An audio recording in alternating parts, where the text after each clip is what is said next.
Hello साथियों, जय हिंद, नमस्कार। Welcome to the talent institute. Yes, तो आप लोग के क्या हालचाल है? एकदम मस्त मस्त रहो, मज़े में रहो, स्वस्थ रहो और देखते रहो हमारी क्लासेस और अपने फ़ायदे के लिए और अपनी मंजिल के लिए आगे बढ़ते रहो।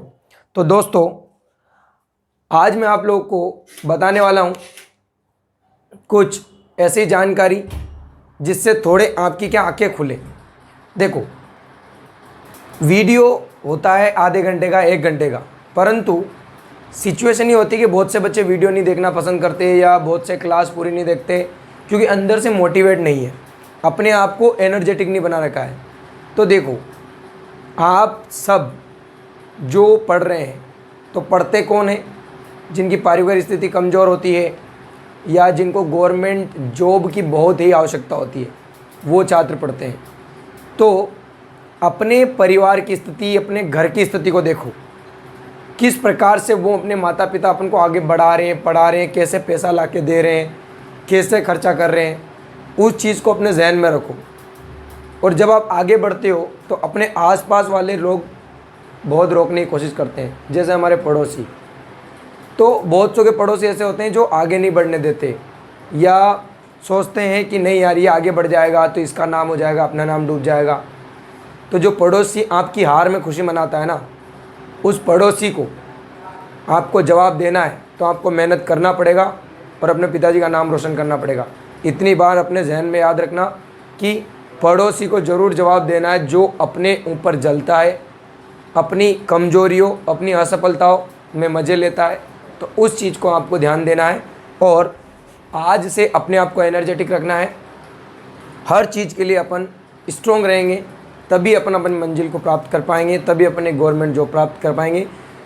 कोई भी आपको बोले कि गवर्नमेंट जॉब प्राप्त करना आसान नहीं है तो बिल्कुल गलत है। मैं आपको कह रहा हूँ, गवर्नमेंट जॉब पाना आसान है यदि आप लगन से मेहनत करते हैं तो आज मैं आप लोगों के लिए एक सरप्राइज़ क्लास लेके आया हूँ। सरप्राइज़ क्लास का मतलब, मैंने पिछली क्लास में बोला था कि दोस्तों मैं प्लेलिस्ट में साइंस की क्लास भी ऐड करने वाला हूँ। तो आज अपन साइंस की प्लेलिस्ट को वापस चालू करने वाले हैं, जिससे पहले मैं कुछ वीडियोस पढ़ा चुका हूँ। साइंस में बोले तो बायोलॉजी की जो प्लेलिस्ट अपनी चल रही थी उसमें मैं कोशिका पढ़ा चुका था, ग्रंथियाँ पढ़ा दी थी, पाचन तंत्र मैंने पढ़ा दिया वहाँ पर। ठीक है, आज अपन पढ़ने वाले हैं अगले टॉपिक के बारे में और अगला टॉपिक है अपना बायोलॉजी से मस्तिष्क, ब्रेन। ठीक है, तो ज़्यादा समय आपका लेंगे नहीं, क्लास को अपन करते हैं स्टार्ट। तो एनर्जी बने रहे, आज का अपना यही मोटो है पूरी क्लास का कि हमको एनर्जी अपनी लॉस नहीं करना है किसी भी सिचुएशन में, चाहे वो बरसात हो, चाहे वो गर्मी हो, चाहे वो ठंड हो। हमको 24 घंटे एक जैसे लगने चाहिए, ठीक है, और अपना 100% देना है। तो आप टॉपिक का नाम लिख लें, मस्तिष्क या ब्रेन। मस्तिष्क क्या है? What is brain? What is brain? देखो, ब्रेन की अपन बात करें तो जिस प्रकार से वाहन के अंदर इंजन होता है जो उसको पूरे को खींचता है, पूरे को चलाता है, उसी प्रकार से हमारे अंदर ब्रेन ही है जो हमारी पूरी ज़िंदगी को चला रहा है, हमारे शरीर को चला रहा है। हमारे दिनचर्या से लगाकर, सुबह से लगाकर शाम तक हम क्या करते हैं, क्या सोचते हैं, वो सारी चीज़ हमारे ब्रेन पे डिपेंड करती है। तो अब ब्रेन के बारे में जानते हैं कि ब्रेन क्या चीज़ है। देखो, साइंस को पढ़ने का तरीका एक होता है कि आप साइंस को साइंस के तरीके से ना पढ़ें, एक प्रैक्टिकली तरीके से पढ़ें। देखो, गणित को मैं यही बात बोलता हूँ, गणित हो या कोई भी टॉपिक हो यार, उसको प्रैक्टिकली पढ़ो, अपने जीवन में उसको उतारो। हम ब्रेन पढ़ रहे हैं ना, तो आपका दिमाग ब्रेन पे होना चाहिए। अच्छा, हमारा ब्रेन ऐसा है, हमारे ब्रेन में ये है, हमारा भेजा ऐसा है, हमारा मस्तिष्क ऐसा है। तो उसके बाद आप सोचोगे ना तो वो लंबे समय तक याद रहेगा। यदि उसको साइंस के हिसाब से रटोगे, पढ़ोगे, तो अपने दिमाग से उतरेगा कि यार क्या दिमाग से परे जा रहा है, याद नहीं हो रहा है। तो आपको उसको पढ़ना कैसे है? प्रैक्टिकली तरीके से। कैसे पढ़ना है दोस्त? प्रैक्टिकली। जैसे मैं जो लिखा हूँ आप नोट डाउन करते रहें। तो मस्तिष्क को अपन पढ़ रहे हैं, मस्तिष्क पर ध्यान देना। सबसे पहला की पॉइंट आता है मस्तिष्क को साइंटिफिक अध्ययन क्या होता है? अध्ययन, स्टडी क्या होती है? अंग्रेजी में बोले स्टडी। इसका अध्ययन क्या होता है? उसके बाद में मस्तिष्क की कोशिका को क्या कहते हैं, मस्तिष्क की कोशिका को क्या कहते हैं। उसके बाद में मस्तिष्क का वजन, वजन मेल में कितना होता है, फीमेल में कितना होता है वजन। उसके बाद में अपन बात करें, उसके बाद में बात करें ब्रेन के बारे में। देखो अभी बेसिक पढ़ा रहा हूँ, फिर बताऊंगा ब्रेन पार्ट किसका है, आया कहाँ से, अभी समझते जाओ। उसके बाद में ब्रेन से अपन क्या क्या कर सकते हैं। हाँ, बच्चों में ब्रेन का वजन कितना होता है, यह मैं लिख देता हूँ चाइल्ड, आप लोग लिख लेना बच्चे, मेल फीमेल चाइल्ड। उसके बाद में अपन पढ़ेंगे ये रहता कहाँ है, मस्तिष्क, स्थान क्या है इसका, स्थान क्या है मस्तिष्क का। उसके बाद में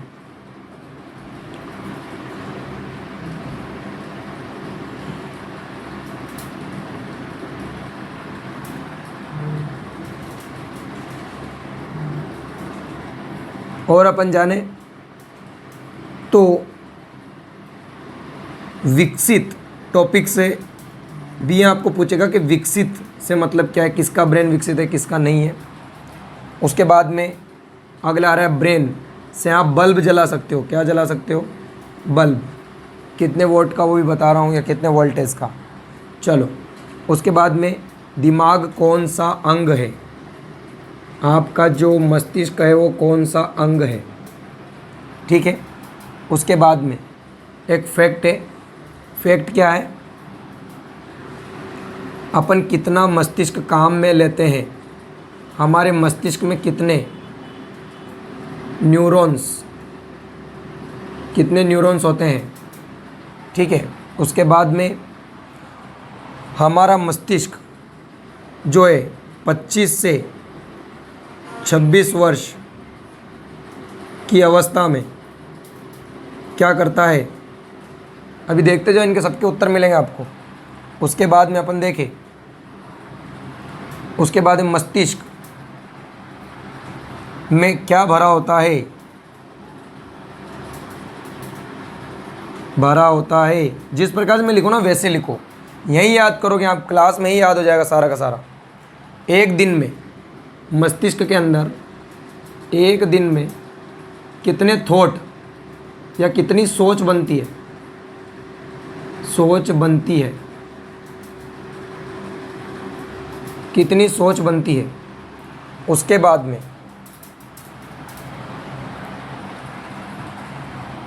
में अपन देखें मस्तिष्क में कौन सा खनिज तत्व पाया जाता है, मस्तिष्क में कौन सा खनिज तत्व पाया जाता है, कौन सा खनिज तत्व पाया जाता है। उसके बाद में अपन देखें इसकी सबसे छोटी इकाई को क्या कहते हैं।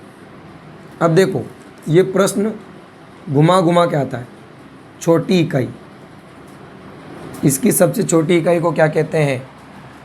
उसके बाद अपन देखें इसकी कोशिका की क्या पहचान है, कोशिका की पहचान, अभी बिल्कुल बेसिक बता रहा हूँ मैं अब, कोशिका की क्या पहचान है। ओके, यदि व्यक्ति मर जाए, तो उसके बाद अपने ब्रेन का क्या सिचुएशन रहता है मरने के बाद। चलो इन टॉपिक्स पे अपन सबसे पहले बात करेंगे। तो दोस्तों सबसे पहले अपन ने लिखा था मस्तिष्क के अंदर मस्तिष्क का अध्ययन। तो मस्तिष्क का अध्ययन बना कैसे, देखो अध्ययन बनता है इसकी कोशिकाओं से। किससे बनता है, इसकी कोशिकाओं को कहते हैं हम तंत्रिकाएं कहते हैं। क्या कहते हैं, तंत्रिकाएं या तंत्रिका तंत्र कहते हैं। तंत्रिकाएं भी बोल सकते हैं या तंत्रिका तंत्र, या अंग्रेजी में बोलो तो न्यूरॉन्स इसकी कोशिका कहलाती है। इसीलिए इसका अध्ययन बनता है न्यूरोलॉजी। देखो जो भी स्टडी होती है या अध्ययन होता है वो बनता है कोशिका के नाम पर। इसके कोशिकाओं को न्यूरॉन्स कहते हैं, इसीलिए इसकी स्टडी क्या बनेगी, न्यूरोलॉजी। और यहाँ लिखा है मैंने सबसे छोटी इकाई, तो सबसे छोटी इकाई में जो लिखाया है मैंने वो भी यही बनेगा। क्या बनेगा कि शरीर की सबसे छोटी इकाई कहलाती है तंत्रिका तंत्र। ठीक है, क्या कहलाती है, तंत्रिका तंत्र, जिसको अंग्रेजी में बोलते हैं न्यूरॉन सिस्टम। अब मैंने यहाँ लिखा था कोशिका की पहचान। ठीक है, तो कोशिका, इस कोशिका की पहचान क्या है। ये जो कोशिकाएं होती हैं ये कभी विभाजित नहीं होती हैं, कभी विभाजित नहीं होती हैं, इतना अपने जहन में याद रखें। ब्रेन की जो भी कोशिका होती है वो कभी विभाजित नहीं होती हैं। इनके अंदर क्या भरा होता है, इनके अंदर वसा भरा होता है। वसा बोले तो फैट, फैट बोले तो चर्बी। ठीक है, ये कौन सा अंग है, कहीं पे लिखा है मैंने ये कौन सा अंग है, तो ये आगे पीछे नहीं लिखा रहा हूँ मैं आपको रिलेट कर पा रहा हूँ। ये कौन सा अंग है, तो एक वसी अंग है। क्या है, जिसमें कोई हड्डी नहीं होती। ये कौन सा अंग है, एक वसी अंग है। यहाँ लिखा दिया, वैसे तो मैंने क्या भरा होता है, वसा भरा होता है, तो अपन क्या बोलेंगे, वसी अंग। वसी अंग, इसके अंदर हड्डी नहीं होती, परंतु हड्डी से इसका बचाव होता है। आगे देखें अपन वजन की बात करते हैं, तो पुरुषों में इसका वजन कितना होता है, तो मैं लगभग आपको बताऊं पुरुषों में इसका वजन, तो आप याद रखोगे 1400 से 1450 ग्राम। ठीक है, महिलाओं में इसका वजन होता है लगभग 1250 से 1300 के बीच, और बच्चों में जो वजन होता है वो होता है 300 से 400 ग्राम। ठीक है, स्थान कहाँ होता है इसका, इसका स्थान होता है यहाँ पर। ये अपना कपाल अस्थि है, कपाल अस्थि के जस्ट नीचे वाले पोर्शन में ये पूरा ब्रेन है पीछे तक। ये यहाँ से स्टार्ट है यूँ, ये यहाँ पीछे मेरुरज्जु तक। तो क्या लिखोगे, कपाल अस्थि, कपाल अस्थि के नीचे, और कपाल अस्थि होती है हमारी ये। और विकसित, विकसित की बात करें तो पूरे संसार में, संसार का सबसे विकसित, संसार का सबसे विकसित जो मस्तिष्क है वो मानव का है। और मानव के बाद में दूसरे नंबर पे आती है डॉल्फिन। पूरे विश्व में याद रख लेना, सबसे विकसित जरूर मानव का है, दूसरे नंबर पे डॉल्फिन है। बल्ब क्यों लिखा है मैंने, ये एक फैक्ट है। आपके ब्रेन में इतनी पावर है कि हम इससे 10 वाट का बल्ब जला सकते हैं। 10 वाट का बल्ब जला सकते हैं भाई, ये याद रख लेना, बहुत बड़ी बात है। 10 वाट का बल्ब जला सकते हैं।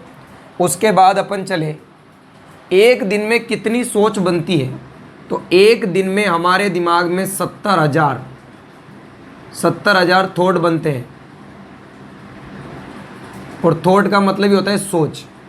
और इन 70,000 में से 90% नेगेटिव होते हैं। मतलब लोग दिन भर में जो 70,000 सोच को सोचते हैं उनमें से 90% नेगेटिव होती है। नेगेटिव का मतलब ये है कि जैसे मैंने बोला ये पानी पी लेता हूँ, नहीं यार ये नहीं, दूसरा भर के पी लेता हूँ, तो ये क्यों नहीं पिया, वो क्यों पीने चले गए। बहुत से ऐसे छोटे छोटे थॉट जो आपके दिन भर में बनते हैं, उसमें से 90% नेगेटिव सोचते हो। जैसे कि आधा लोटा भरा होता था, हम पानी नहीं पीते हैं, पूरा भर के पीते हैं, ये नेगेटिव सोच। तो बहुत से नेगेटिव सोच है। किसी व्यक्ति ने कहा चलो वहाँ चलते हैं, वहाँ ये हो जाएगा, तो हमारे दिमाग में पहले नेगेटिव आ गया, नहीं ऐसा नहीं होगा वहाँ, तो अपन नहीं चलते हैं। तो ये जो नेगेटिव थॉट्स होते हैं, इसमें 70,000 में से 90% नेगेटिव होते हैं। लगभग मैं बताऊँ पॉजिटिव तो 10%, मतलब 7,000 ही, इसमें से 7,000 ही क्या होती हैं, पॉजिटिव थॉट होते हैं बस, जो सही सोच पाता है। जो सही सोच पाता है। और जिस बंदे ने 70,000 ही थॉट अपनी पॉजिटिव बना ली, उसको अपने लाइफ से या अपने जीवन में कोई नहीं रोक सकते। देखो कौन सा खनिज तत्व पाया जाता है, तो ब्रेन के अंदर सोडियम खनिज तत्व पाया जाता है। मस्तिष्क का क्या काम है, ये सही प्रश्न है। मस्तिष्क का क्या काम है, तो कोई बताएगा मुझे क्या काम है? मस्तिष्क का क्या काम है? क्यों लिखा मैंने यहाँ पे काम? तो मस्तिष्क का काम जो लिखना है, मतलब कितना मस्तिष्क हमारा काम करता है, कुछ इस प्रकार से प्रश्न है। तो हमारा मस्तिष्क है ना भाई, ओनली पूरे मस्तिष्क का 2.5 से 3% भाग ही हम काम में लेते हैं। इतना आप याद रख लेना, कितना भाग हम काम में लेते हैं? 2.5 से 3%। ऐसा क्यों? क्योंकि हमारे ब्रेन में 100 न्यूरॉन्स पाए जाते हैं पूरे, जिसमें से कितने न्यूरॉन्स एक्टिव है? बस 2.5 से 3%, मतलब लगभग 1 या 2 न्यूरॉन का ही अपन उपयोग करते हैं। यदि 100 न्यूरॉन का उपयोग हमने कर लिया तो भाई साहब अपन भगवान बन जाएंगे। आप 2.5% में कितना सोच पाते हो? मतलब 2.5 न्यूरॉन्स में यदि यही न्यूरॉन्स 5, 6, 7, 10 एक्टिव हो जाए तो आपको कोई भी नहीं रोक सकता। साइंस में एक वैज्ञानिक हुआ है, जो साइंस में बोले तो मतलब साइंस फील्ड में अल्बर्ट आइंस्टीन के ब्रेन के बाद में वैज्ञानिकों ने टुकड़े करे थे रिसर्च के लिए मरने के बाद। तो क्यों किए थे? क्योंकि उनकी तंत्रिका कोशिका विकसित हो गई थी, और तंत्रिका कोशिका कभी भी विभाजित नहीं होती, यहाँ लिखा है मैंने। परंतु इकलौते वैज्ञानिक है जिनकी तंत्रिका कोशिका विकसित हुई और वो सबसे ज्ञानी पुरुष कहलाए। तो आपको उसके लिए सोचना पड़ेगा अपनी तंत्रिका कोशिकाओं को विकसित करने के लिए। देखो यहाँ आ रहा है मरने के बाद, तो मरने के बाद आपका जो दिमाग होता है ना 7 से 8 मिनट तक ज़िंदा रहता है, ये याद रख लेना। आपका ब्रेन 7 से 8 मिनट तक जीवित रहता है, और 25 से 26 वर्ष की अवस्था यदि आपकी हो गई है तो आपके दिमाग का वजन उल्टा घटता है। यदि आप 26 साल के हो गए हो, इसका मतलब 26 साल तक उपयोग कर लिया तो कर लिया। इस उम्र के बाद आपका दिमाग कम काम करने लग जाता है। कितना कम? देखो आपका दिमाग प्रति साल, मतलब पर ईयर, ठीक है, पर ईयर 2.5 से 3 ग्राम प्रति ईयर घटता है। इसका मतलब 3 ग्राम दिमाग आपका 1 साल में घट रहा है। अब उल्टा घटेगा, मतलब इसलिए बोलते हैं ना बुढ़े होते होते दिमाग काम नहीं करता। बुढ़ा बच्चे के समान हो जाता है, बुजुर्ग बच्चे के समान हो जाता है। क्यों? क्योंकि उसका ब्रेन धीरे धीरे अर्ध विकसित होने लग गया है। जैसे बच्चा रहता है तो विकसित होता है, 26 साल की अवस्था तक, 26 साल के बाद में घटने लग जाता है। इसीलिए मैं आपको कह रहा हूँ थोड़ा ध्यान दे लो, अपने समय का सदुपयोग करो और अपनी उम्र को मत गवाओ। ये आपको क्लियर बता दूँ। क्या कॉन्सेप्ट समझ में आया? बेसिक जो मैंने आपको बताया। इसके बाद अपन आगे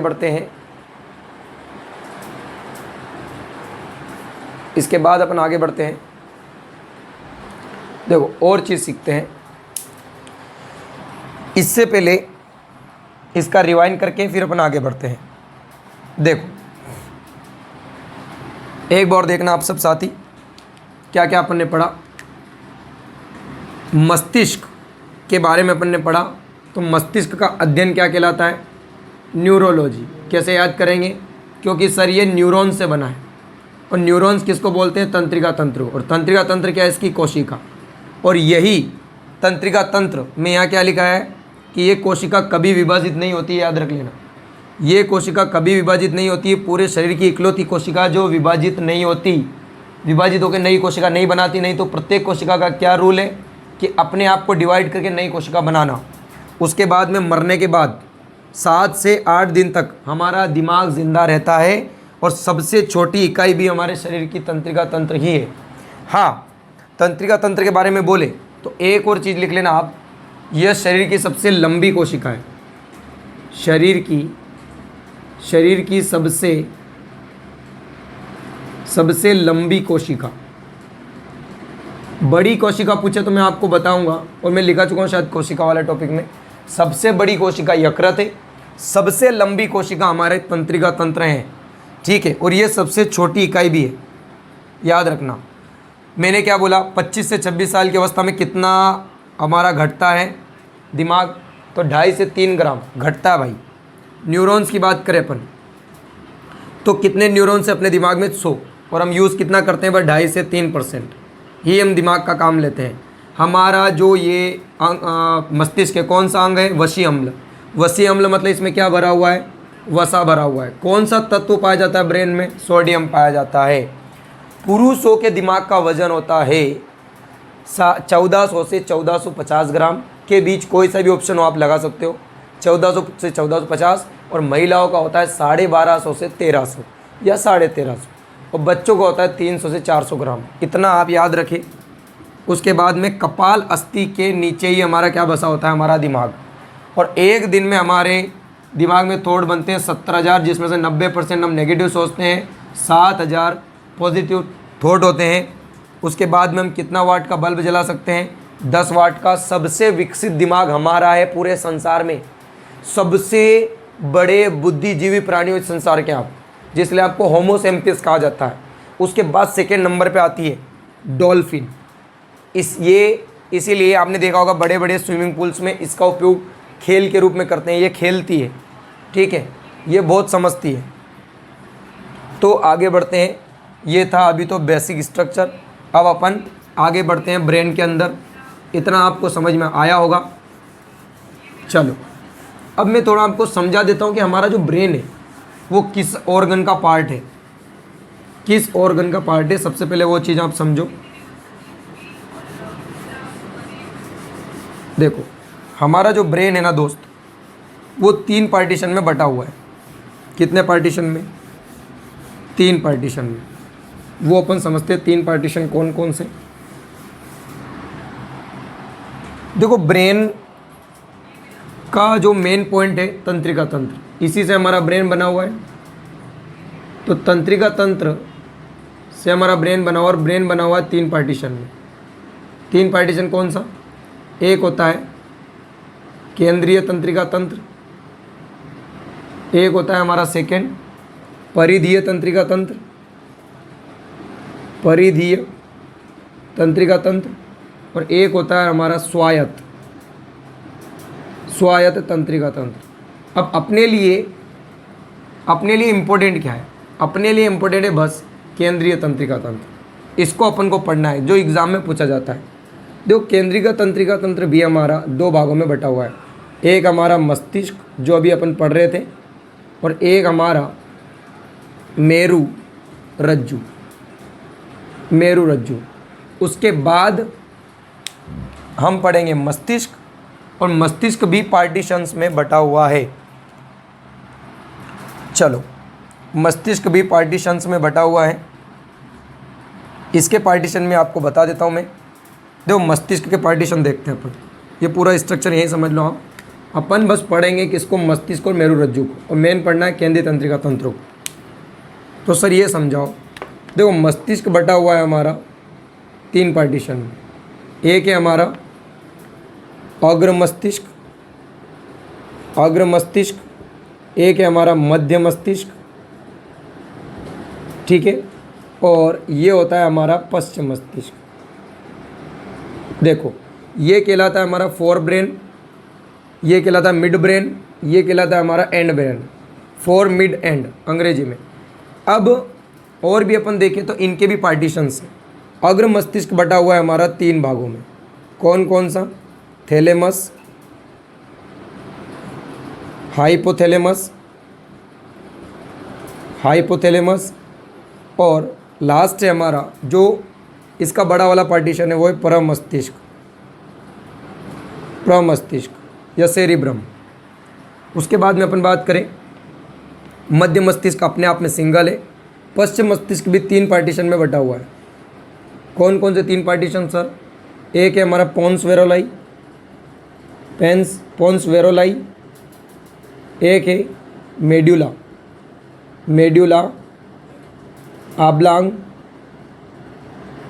ऑब्लांगेटा, और लास्ट है हमारा अनुमस्तिष्क। अनुमस्तिष्क। देखो यहाँ सबसे बड़ा कन्फ्यूज़न होता है अंग्रेजी वर्ड का। जो हमारा प्रमस्तिष्क, इसको कहते हैं सेरिब्रम, सेरिब्रम, और ये कहलाता है सेरिबेलम। कौन? अनुमस्तिष्क, सेरिबेलम। इसका अंग्रेजी क्या बताया था मैंने आपको? Fore brain. इसका बताया था मैंने आपको मिड ब्रेन, और इसका बताया था मैंने आपको एंड ब्रेन। अंग्रेजी आपको नाम याद आना चाहिए। थैलेमस अपने आप में अंग्रेजी है, हाइपोथैलेमस अपने आप में अंग्रेजी है, प्रमस्तिष्क को बोलते हैं सेरिब्रम। ये दोनों भी अंग्रेजी नाम है, पोन्स वेरोलाई, मेडुला ऑब्लांगेटा, और अनुमस्तिष्क को कहते हैं सेरिब्रम। और यही अपना छोटा दिमाग है, आगे चल के बताऊंगा। ये हमारा सबसे विकसित दिमाग है, एक एक को डिटेल से पढ़ेंगे। तो हमारा जो ये टाइटल है, ये हमारा क्या है? टॉपिक है जिनको अपन को पढ़ने हैं, और अपन को मेन पढ़ने हैं 6 टॉपिक्स को।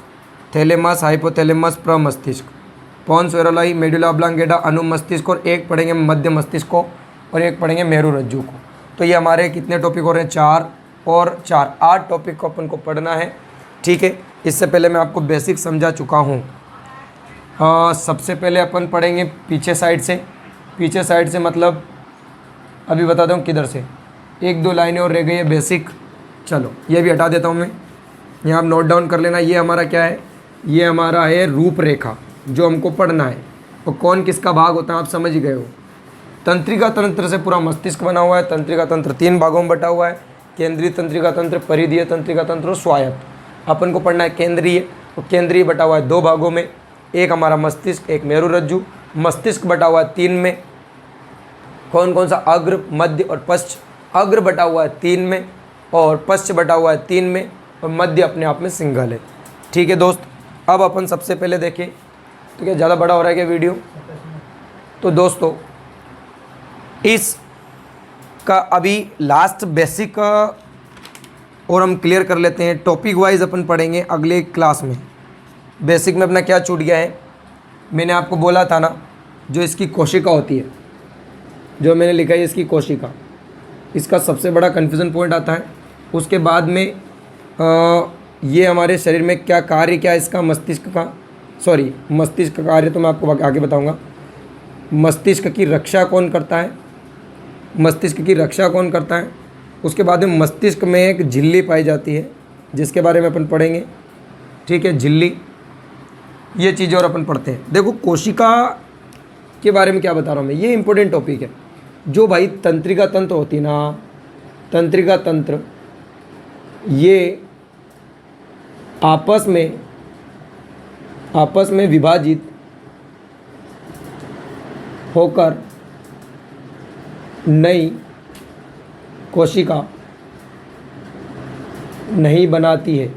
इतनी बात याद रखना, ये नई कोशिका नहीं बनाती है, परंतु हाँ अपनी जो जन्म से जो कोशिका आती हैं वो विकसित होती जाती है, बस विभाजित नहीं होकर नई कोशिका नहीं बनाती।